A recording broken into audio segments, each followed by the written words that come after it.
En tant qu'agent, peut-on impulser et promouvoir une réflexion sur les pratiques au sein de notre organisation et notre réseau d'acteurs? Comment le changement de posture peut être vecteur d'innovation au sein de l'institution?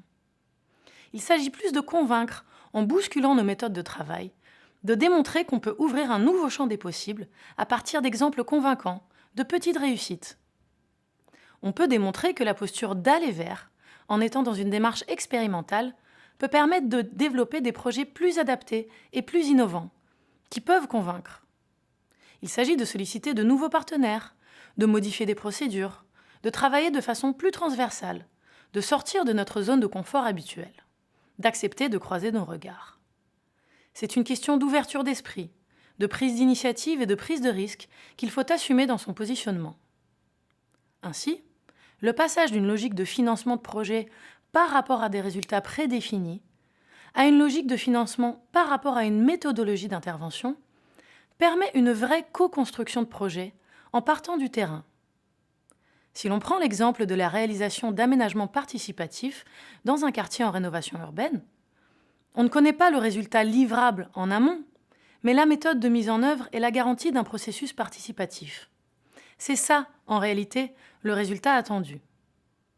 La mise en œuvre de ce type de projet passe par le décloisonnement des pratiques professionnelles, pour favoriser un travail interservice, transversal, qui traduit une approche intégrée du territoire.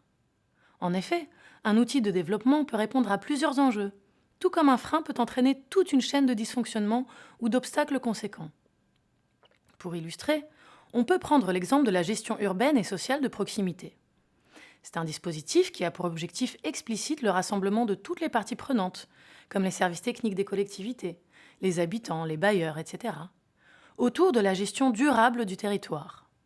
Sa mise en œuvre, souvent complexe et chronophage, nécessite pour chacun la prise en compte des interventions des autres services. Cette coordination permet cependant d'apporter une réponse globale à un ensemble de dysfonctionnements de nature diverse. Comment se met-on au service d'initiatives citoyennes plutôt que relais d'une injonction participative? Comment participe-t-on à élaborer collectivement une vision durable du développement du territoire, développement conduit avec les acteurs locaux? Un changement de posture est avant tout un changement personnel. Il s'agit bien de faire un pas de côté qui ne dépend pas de l'institution ou de la collectivité dans laquelle on travaille. Chacun a une marge de manœuvre et peut faire évoluer sa pratique. Le professionnel doit se décaler dans son positionnement, passant d'un rôle d'expert à celui de facilitateur d'initiatives collectives. En effet, l'horizontalité des rapports est un préalable indispensable à toute dynamique de co-construction. Pour se faire facilitateur d'initiatives, il est nécessaire d'être à l'écoute des différents acteurs ressources du territoire, en allant vers eux, en mettant en place des rapports égalitaires entre professionnels, bénévoles, habitants, acteurs associatifs et acteurs institutionnels. Quand la place, le rôle et les capacités de chacun sont reconnus dans le projet collectif, il est possible de véritablement co-construire et de faire ensemble sur le terrain. Pour générer les pratiques coopératives, certains principes d'action sont incontournables. La proximité, en étant au plus près du terrain. L'engagement, ce qui implique souvent de bousculer ces pratiques. La confiance et la bienveillance. Enfin, le travail sur ce qui rassemble.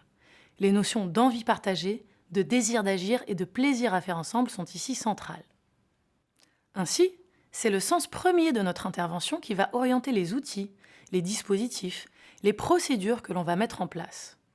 La co-construction des politiques publiques est bien le processus que l'on va tenter d'impulser. C'est donc au service de ce processus qu'on se positionne.